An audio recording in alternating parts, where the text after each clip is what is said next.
이준석 후보의 토론회 발언 후폭풍이 계속되고 있습니다. 이준석 후보의 발언에 적절성과 함께, 그러니까 적절하냐에 대한 비판도 계속 나오고 있고, 이와 함께 이재명 후보 아들의 언행 문제에 대한 비판도 수면 위로 올라왔습니다. 또 이재명 후보의 아들이 불법 도박을 했던 건 우리가 과거에 알았지만 그 불법 도박에 사용한 금액이 1,000만 원이 아니라 2억 3천만 원이었다는 것은 또 새롭게 알게 된 사실입니다. 어제 이준석 후보는 기자회견을 열고 자신의 질문은 자극을 주려는 게 아니라 검증을 위한 것이었다라고 목소리를 높였습니다. 들어보겠습니다. 이미 법조계 자료와 언론 보도를 통해 사실관계는 확인이 되었습니다. 수위를 넘는 음담패설을 이동호 씨가 한 내용이 확인되었습니다. 이동호 씨는 지난해 정보통신망법 등 위반으로 벌금 500만 원을 선고받았습니다. 이동호 씨는 저급한 혐오 표현 외에도 2년 가까이 700회 넘게 총 2억 3천만 원 정도의 불법 도박 자금을 입금한 기록이 나왔습니다. 이재명 후보가 이를 모르고 있었다면 무관심이거나 무능일 것입니다. 그런 인물이 과연 나라를 맡을 자격이 있겠습니까? 토론회 때 자신의 질문 어디에 혐오가 있었냐라며 후보 가족 검증론을 내세우는 모습이었습니다. 민주당은 재차 이준석 후보의 창작물, 그러니까 허위사실, 가짜뉴스다라는 입장입니다. 자, 허위사실을 유포한 혐의로 또 추가 고발하기도 했었죠. 양측의 공방을 더 들어보겠습니다. 해당 표현은 제가 창작한 것이 아니라 이재명 후보의 장남 이동호 씨가 인터넷 커뮤니티에 직접 올린 글의 순화된 버전이었습니다. 제가 보기에는 창작물로 보입니다. 그 창작물을 가지고 뜬금없는 질문을 던진 거 아닙니까? 그 발언은 명백하게 본인의 창작물이거나 아니면 어떤 커뮤니티에서 떠돌아다니던 그런 얘기들입니다. 근데 이건 인용도 아니고 왜곡도 아니고 그냥 악의적 사기입니다. 그런데 엮을 수도 없는 거고 실체도 없고 한 것이어서 이것은 그냥 똑 떨어진 악의적인 사기다. 자, 민주당이 저렇게 이야기하는 배경에는 이런 내용이 있습니다. 그러니까 그 이재명 후보의 아들이 올린 원문의 어떤 그 대상이 여성이 아니라 남성이었는데 이준석 후보는 여성 혐오를 조장했다라는 게 이제 민주당의 주장인 겁니다. 정리하면 이렇습니다. 화면 함께 보시죠.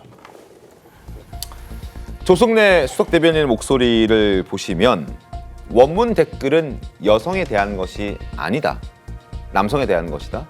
그런데 댓글을 여성 혐오로 둔갑시켰다. 성을 남성에서 여성으로 바꿨다라고 얘기를 합니다. 그래서 남성, 여성의 성을 바꿨다. 여성 혐오로 둔갑시키기 위해 성을 바꿔치기 한 것이다.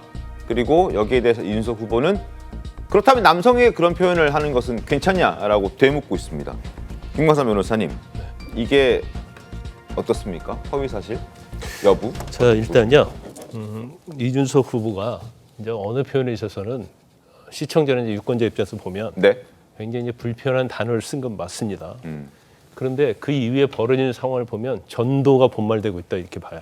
그거에 대한 비판할 수 있죠. 네. 그러니까 왜 TV에 틀어서 그런 언어를 쓰느냐, 이건 잘못된다 이렇게 네. 가는 게 맞는데 네. 이게 그게 아니고 이제 허위 사실을 유포했다.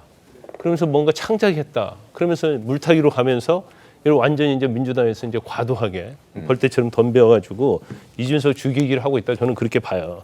일단요. 첫 번째는 이준석 후보가 TV에 틀어서 한 얘기가 뭐예요? 어떤 남자가 어떻게 했는데 여성 혐오에 해당이 되느냐 이렇게 물어본 거잖아요. 네.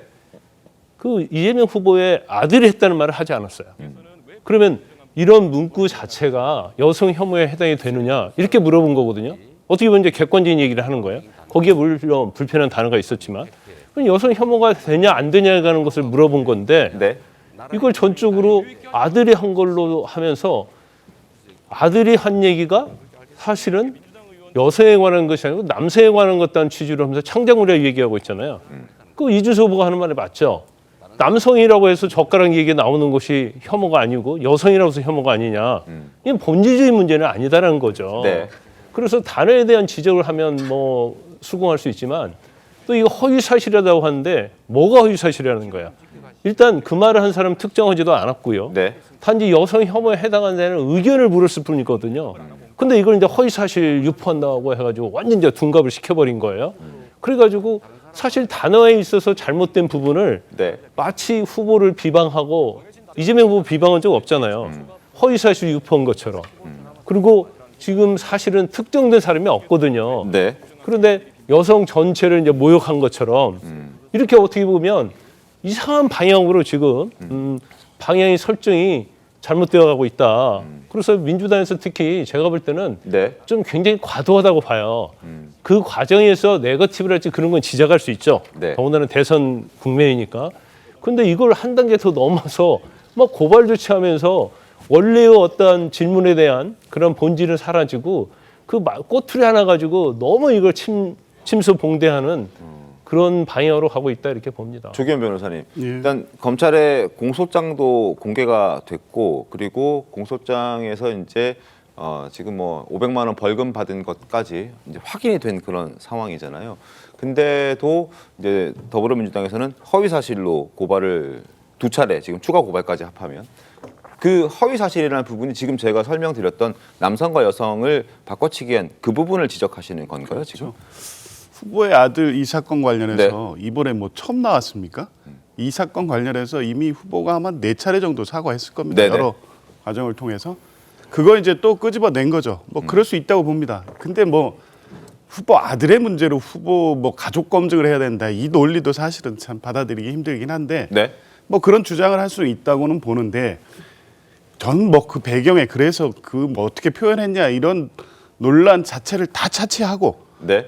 그 TV 토론에서 했던 그 표현 자체 이 심각한 문제입니다. 이거를 제가 다시 이 자리에서도 꺼내기도 어려울 만큼 네. 혐오적 표현 아닙니까?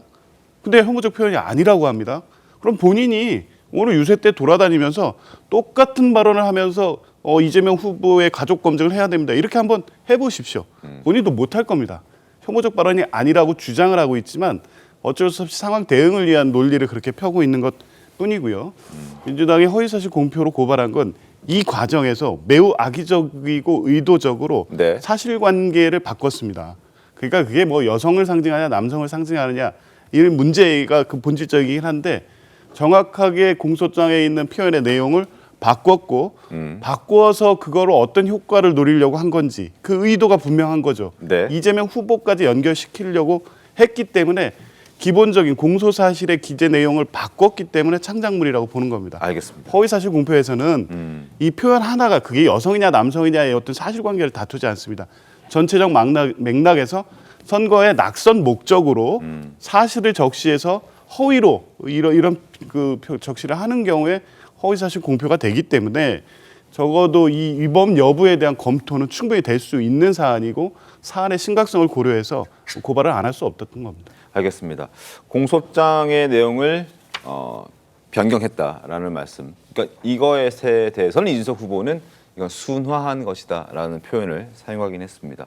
그리고 남성과 여성을 바꿨던 부분에 대해서도 지금 민주당은 지적을 하고 있고, 뭐 낙선 목적, 뭐 이건 또 당선 목적, 낙선 목적 같이 봐야 된다라는 법조계 시각도 있고, 낙선과 당선은 다른 것이니 법률을 따로 해석해야 된다. 이제 왜냐하면 더불어민주당이 당선 목적의 허위사실 유포 거기에서 이제 행위에 대한 부분을 삭제하는 법안을 냈기 때문에 또 논란이 되고 있는 부분인데, 이러한 이유로 지금 더불어민주당에서는 창작물이다, 그래서 고발 조치했다라는 목소리가 나오고 있는 이 상황에서 해달 논란에 유시민 작가도 참전했습니다.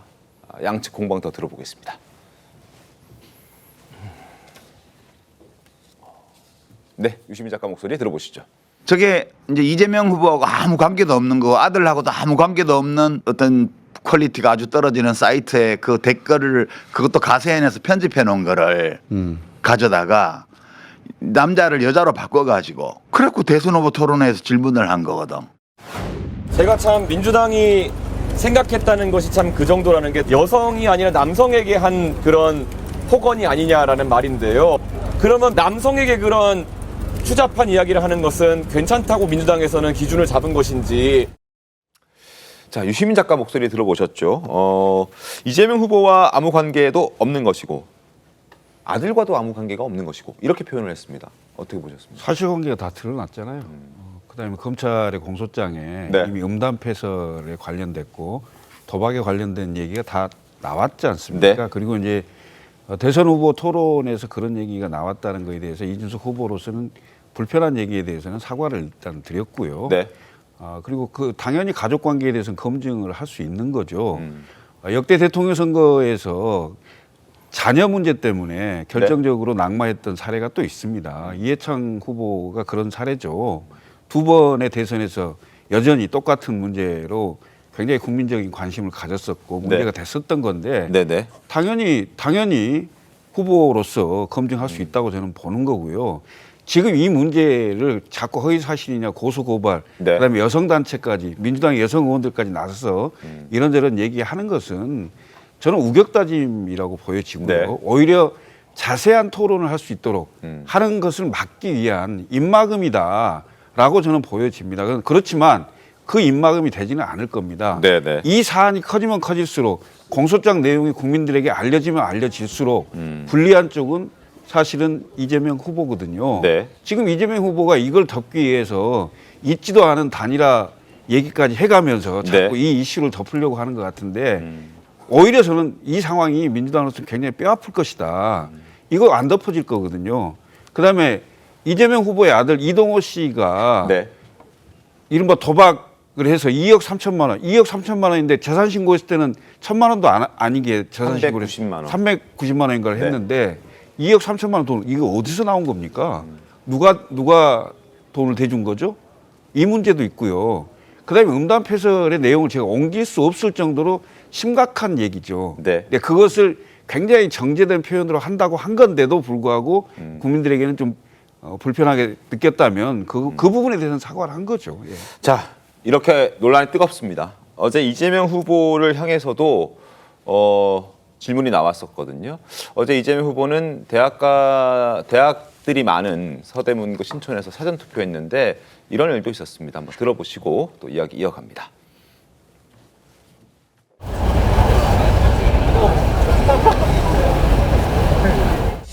이재명 화이팅! 하리나 화이팅! 코끼리! 이준석 후보가 오늘도 본 아들 발언 관련해서 계속 소환을 하고 있는데 이 엄중한 시기에 내란 극복, 민생 회복에 대해서 또 국가의 운명에 대해서 좀 더 진지하게 고민하는 그런 선거가 되길 바랍니다. 그리고 언론인 여러분 각별히 부탁 하나 드리겠습니다. 정론이 필요한 그런 상황입니다. 없는 사실에 대해서 허위 조작에 공조해서는 안 되는 게 당연한 것 아닐까요? 김진욱 대변인님, 지금 이재명 후보의 목소리 확인했습니다. 여러 가지 지금 뭐 일부 대학생이겠지만 비판의 목소리를 이재명 후보에게 직접 하는 모습도 저희가 확인할 수 있었고, 그리고 기자들의 질문에도 이준석 후보의 어떤 이재명 후보 아들과 관련 발언을 하는 질문에도 크게 뭐 답을 하진 않았고, 사실을 보도해야 된다라는 언론에 대한 어떤 입장, 원론적 입장 정도만 밝혔는데 어떻습니까? 대응을 이제 좀 약간 안 하기로 방향을 좀 설정한 건가요? 그러니까 이재명 후보는 그 이재명 후보의 아들과 관련해서 지난 대선 당시에도 이미 국민 여러분들께 아비로서 부족하다라는 부분에 대해서 사과를 드린 적이 있습니다. 네. 또 이재명 후보의 아들과 관련해서 이재명 후보의 아들은 이 본인의 부적절한 행동들, 그 행동들에 대해서 검찰에 의해서 기소되었고 그것이 법원에 의해서 최종적으로 이 법 집행이 완료된 그런 상황 아닙니까? 네. 그렇다면 그것에 대해서 일차적인 책임을, 법적 책임을 다 한 부분은 있습니다. 물론 도의적으로 비판하실 수 있습니다. 그리고 그런 부분들에 대해서 이렇게 그 공개적인 장소에서 질의하거나 또는 그 부분에 대해서 사과의 의향을 묻거나 여러 가지 다양한 방식으로 공격하실 수도 있어요. 다만 문제의 본질은 무엇이냐 하면 전 국민이 이 지금 대선 후보들 간의 TV 토론의 그런 장에서 정말 듣기 나쁘끄럽고 경악을 금치 못할 그런 폭력적인 언사를 이준석 후보가 했다는 것이고 그것에 대한 이준석 후보의 사과가